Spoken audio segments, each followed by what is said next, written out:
I didn't plan to hear it. I was standing at the kitchen sink, rinsing the stems off the celery, when their voices carried through the wall the way voices do in old houses through the laundry vent, past the water heater, straight into the room where I was standing in my apron with wet hands and nowhere to go.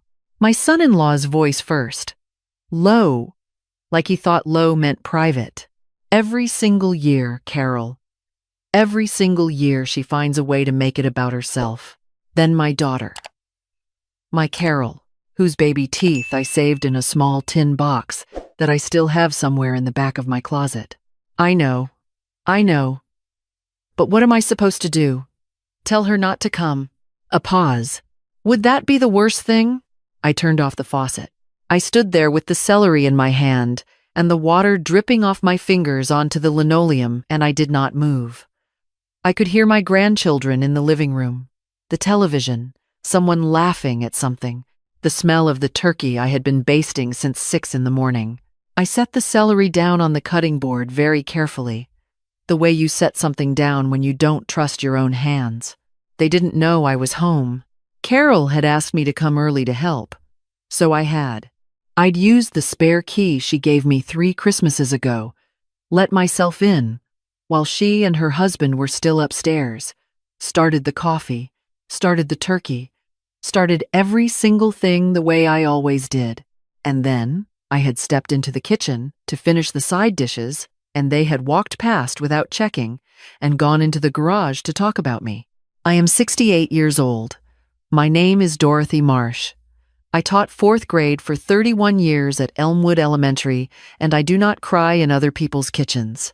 So I didn't. I picked the celery back up, and I kept cutting. The thing about being a mother is that you spend so many years being needed that you don't notice when the kneading stops. It happens slowly. First, they don't need you to cut their food. Then they don't need you to drive them. Then, they don't need you to show up to every game, every recital, every small, ordinary moment that you thought mattered because you were there for it. And then one day you're standing in their kitchen at 7 in the morning, having already brined the turkey overnight at your own house, driven it 40 minutes in a cooler in your back seat, and they are in the garage deciding whether to invite you at all. I had been a widow for 4 years by then. My husband, Frank, had died on a Tuesday in February. Quickly, the way doctors say is merciful, and families know is not. After Frank, I had tried very hard to be present without being heavy. I cooked when invited. I called on Sundays, but not twice on Sundays. I watched the grandchildren on the weekends Carol needed me, and I did not remind her how often that was. I thought I was doing well. Standing in that kitchen, I tried to think of what I had done, what I had said at the last gathering that made me the subject of a garage conversation. I thought back to Easter, when I had mentioned to my son-in-law that the lawn needed edging. I thought back to the summer barbecue when I had told my granddaughter that her dress was too short, which it was. And I would say it again. I thought about Thanksgiving the year before, when I had cried a little during Grace because it was only the second one without Frank and I thought I had the right. Maybe I had too many feelings for their garage. I finished the celery. I moved to the potatoes. Outside I could hear a car pulling up, which meant Carol's brother, my son Michael, was arriving with his family, which meant Carol and her husband would come back inside soon, and everything would become the thing it always became, cheerful and careful and slightly exhausting for everyone. I had a decision to make before they walked through that door. I could pretend I hadn't heard. I had done that before, more times than I could count, because that is what mothers do. We hear things and we tuck them away and we keep moving because the alternative is a scene, and scenes at holidays become the stories families tell for decades. And I had never wanted to be a story, but I was already a story. I just hadn't known it until today. I wiped my hands on my apron. I looked around the kitchen at the turkey I had driven here in a cooler, at the pie crusts I had made from scratch the night before, because Carol mentioned once 6 years ago that she liked my pie crust better than store-bought, at the centerpiece I had brought because I knew she wouldn't have time to make one. Then I walked to the back door, took my coat off the hook, and went out to my car. I sat there for a few minutes. The neighborhood was quiet. A few houses down, someone had already put out their Christmas lights, even though it was only the third week of November, and they were blinking on and off in the thin morning light, like they couldn't decide whether to be cheerful. I was not ready to go home. But I was not ready to go back inside either. So I drove to the one place I knew would be open and quiet and would not require me to be anything in particular. There is a diner on Route 9 called Patsy's that has been there since 1974 and has not updated its menu or its vinyl booths in all that time, which I find deeply comforting. I have been going there since Frank and I first moved to this town. The woman who works the morning shift on holidays is named Glennis, and she has short gray hair and reading glasses on a chain, and she always calls me honey in a way that sounds like she means it. She brought me coffee without my asking. "Rough morning?" she said. "I've had better," I said. She nodded and left me alone, which is exactly what I needed. I sat there for a long time. I watched a young couple come in with a toddler who kept dropping her sippy cup and laughing every time it hit the floor. I watched an older man eat his eggs alone with a newspaper folded on the table beside him, reading it methodically the way people used to before everyone carried the news in their pockets. I drank my coffee, and then I drank a second one, and somewhere in the middle of the second cup, I stopped feeling like I was going to cry and started feeling something else. I started thinking clearly. When Frank was alive, we had talked sometimes about what we were leaving behind. Not money, we were comfortable but not wealthy.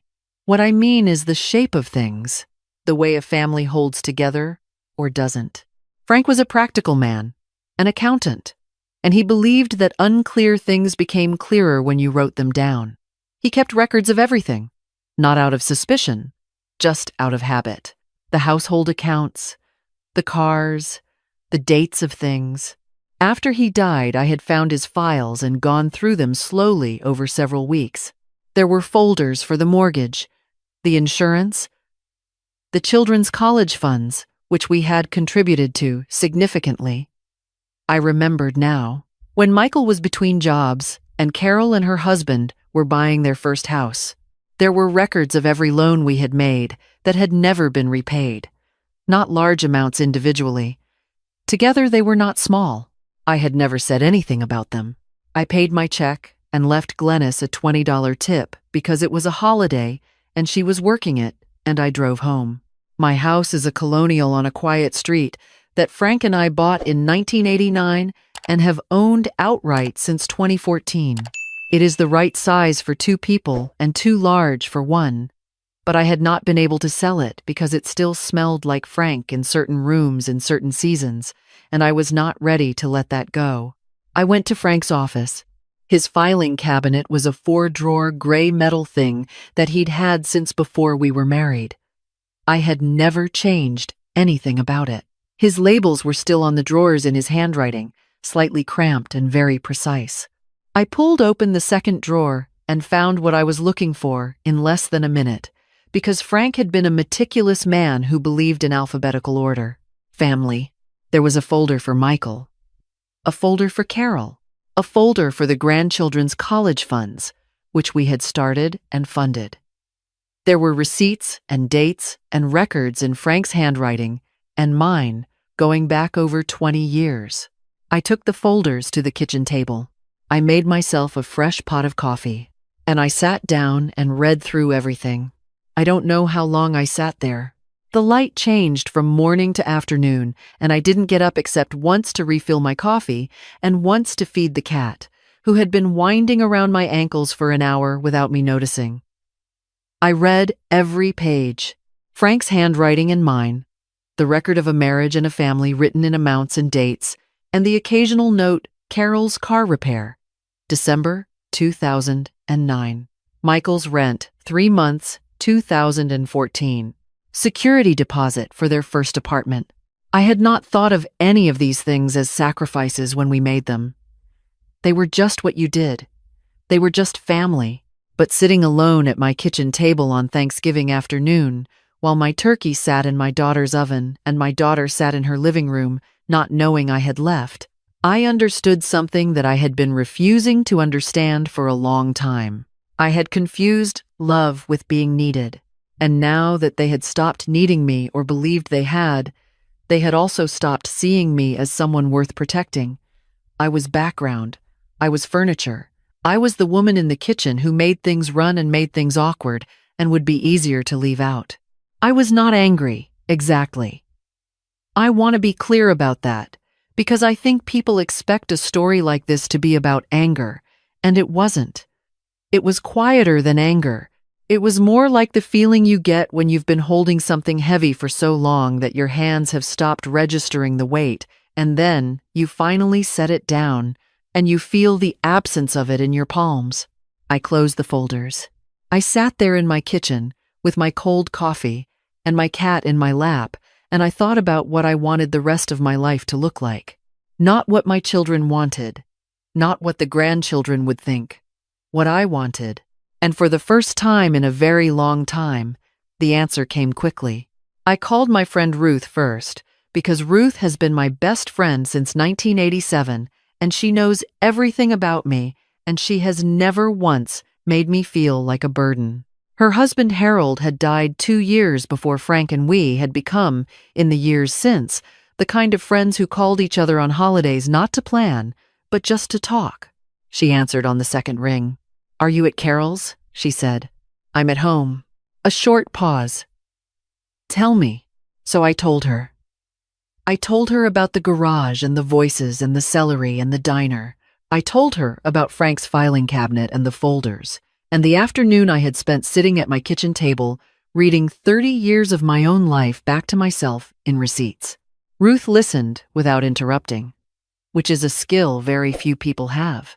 When I finished, she said, "What do you want to do?" "I think I'm done," I said. Not done with them. I'll always be their mother. But done with making myself small so they don't have to feel bad about not making room for me. "Okay," Ruth said. "I'm going to do something. I don't know exactly what yet." "Okay," she said again. And then, "Dorothy, we've been talking about that trip to Savannah for 2 years. I know. My neighbor's daughter has a bed and breakfast down there. She'd give us a good rate." I looked out my kitchen window at the November yard. The last of the leaves still caught in the fence. The bird feeder Frank had put up 12 years ago that I still kept filled every week, even though there was no one to point at the cardinals with me anymore. "Book it," I said. I spent the next few weeks doing something I had never done before, which was making decisions entirely for myself. I called the travel agent Ruth recommended, and we booked Savannah for the first week of January. Then I called my friend Patrice from the school where I used to teach, and we made plans for a standing Tuesday lunch that I had been canceling for 3 years because something always came up with the family. I signed up for the watercolor class at the community center that I had seen the flyer for 6 times and never called about. I did not call Carol. She called me 3 days after Thanksgiving. I let it ring once and then I picked up because she was still my daughter. "Mom, we missed you on Thursday. Are you okay?" "Michael said you never came back in." "I'm fine," I said. I needed to go home. "But the turkey? I hope it turned out well." A pause. "Mom, did something happen?" I thought about how to answer that. I thought about the celery, the vent, the words that had come through the wall. I thought about Frank's filing cabinet and the folders and the long, quiet afternoon. "No," I said. "I just decided I needed to be somewhere else." She said she didn't understand, and I told her she didn't need to, and we said we loved each other and hung up. And it was the truest conversation I had had with my daughter in years. There is a box in my hall closet that I started putting things into over the following weeks. Not things to throw away, things to give away, intentionally and on my own terms. Frank's good watch, which I had been saving for Michael's birthday. An envelope for Carol with the last amount I had loaned her husband that I had never mentioned and would not be bringing up again inside the envelope was simply a note that said, "Forgiven. No record kept." For my grandchildren, letters. Long ones. The kind I had been composing in my head for years and never written down, about who I was before I was their grandmother. About Frank. About what I hoped for them. Not instructions, not judgment. Just me. On paper. The version of myself they had never thought to ask about. My oldest granddaughter, Sophie, was the one who came to see me in December. She was 23 and in her second year of nursing school, and she had always been the one who noticed things. She showed up on a Saturday afternoon without calling, which was her habit, and I made her tea and we sat in the living room and she looked at me for a long time before she spoke. "Grandma, what happened at Thanksgiving?" "I left early," I said. "Mom is worried about you." "Your mom is fine," I said. Sophie set her mug down on the coffee table. She looked at the box I had left near the hallway, which I hadn't moved yet. "What's in there?" "Some things I'm passing on." She got up and looked at it. She saw the envelopes on top, one with her name on it. She picked it up, but didn't open it. She looked at me. "Grandma, are you sick?" And I almost laughed, because of all the things I was, sick was not one of them. I felt more like myself than I had in years. I felt lighter. I felt like a woman who had finally stopped carrying something that was never hers to carry alone. "No, sweetheart," I said. "I'm not sick. I'm just done waiting." Waiting for what? I thought about how to explain it to a 23-year-old who was still young enough to believe that love made people careful with each other. I didn't want to take that from her. "Do you know what I did before I was your grandmother?" I said. She looked uncertain. "You were a teacher before that." "When I was young, when I was your age." She shook her head slowly. "That's what I mean," I said. "I had a whole life before you were born, before your mom was born. I had things I wanted, things I was afraid of, things I was proud of, and somewhere along the way I stopped talking about them because there always seemed to be something more important to talk about. Someone else's need, someone else's moment." Sophie was quiet for a while. Outside, a cardinal landed on Frank's feeder and sat there for a moment, very still, and then was gone. "Is that what's in the letter?" she said. "Some of it?" I said. "Read it whenever you want. Or don't." But I wanted to put it down somewhere before I paused. Before it just disappears. She held the envelope for another moment, and then very carefully she put it in her bag. "I'll read it tonight," she said. She stayed for 2 more hours. She asked me things she had never asked before about my childhood, about how I met Frank, about my first year of teaching, about what I was afraid of. She listened the way Ruth listened, with her whole attention, and when she finally stood to leave, she hugged me for longer than she usually did. At the door, she turned back. "I don't think you ruin things, Grandma." I looked at her. So she knew. Or she had guessed. "I know," I said. And I meant it. For the first time, I actually meant it. Ruth and I flew to Savannah on a Wednesday morning in January, carrying bags that were slightly too heavy and wearing comfortable shoes, and when we came out of the airport into the warm Georgia air warm even in January, which seemed like a gift. Ruth grabbed my arm and said, "We should have done this 10 years ago." "We should have," I said. We stayed for 8 days. We walked everywhere. We ate in small restaurants where nobody knew us and we didn't have to be anyone's mother or anyone's grandmother. We took a tour of the old squares, and Ruth bought a hat she would never wear anywhere practical. And I found a used bookstore on a side street and spent 3 hours inside it, while Ruth sat on the bench outside and read her paperback, without complaining once. On our last evening, we sat on the porch of the bed and breakfast with glasses of sweet tea and watched the light change over the live oaks, the Spanish moss moving in the late afternoon wind.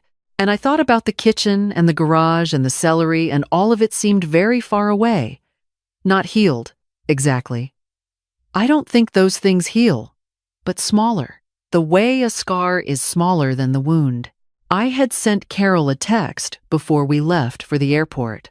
Just, going to Savannah with Ruth for a week. Talk when I'm back. She had replied, "Oh, okay. Have fun." And then 10 minutes later, "I love you, Mom." I wrote back, "I love you too." That was true. It had always been true. But it was not the whole story. And I had decided, quietly and without drama, that the rest of the story deserved to be told, not to them, necessarily, not in a confrontation or a scene that would become the thing families talked about for decades, but to myself. For myself, written down in letters and spoken out loud in conversations, and carried in my body like the knowledge of your own worth, which no one can give you and no one can take. Frank would have liked that, I thought. He would have pointed at a cardinal and said, "See?" and smiled his particular smile. And I would have seen. The watercolor class met on Thursday mornings. There were 7 of us, ranging in age from 31 to 82, and none of us were very good, which the instructor said was the whole point. My first painting was terrible. My second was slightly less terrible. By the 5th week, I made something that, when I held it at a certain angle in a certain light, looked almost like what I had intended to paint. I brought it home and hung it on the wall above Frank's desk. A cardinal, in winter, red against white. Small, but very clear, not disappearing into the background. There, that was the whole point. I have written all of this, not because I believe my story is unusual.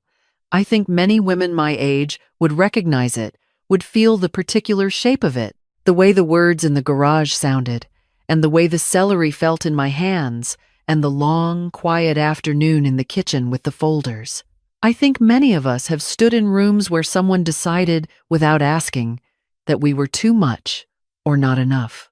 What I want to say is that the deciding doesn't belong to them. It never did. I spent a long time making myself available in ways that went unnoticed and unacknowledged, and I told myself it was love. And parts of it were, but parts of it were also fear. Fear of being the difficult one, fear of becoming a burden, fear of taking up space in my own family without apologizing for it. I am not doing that anymore.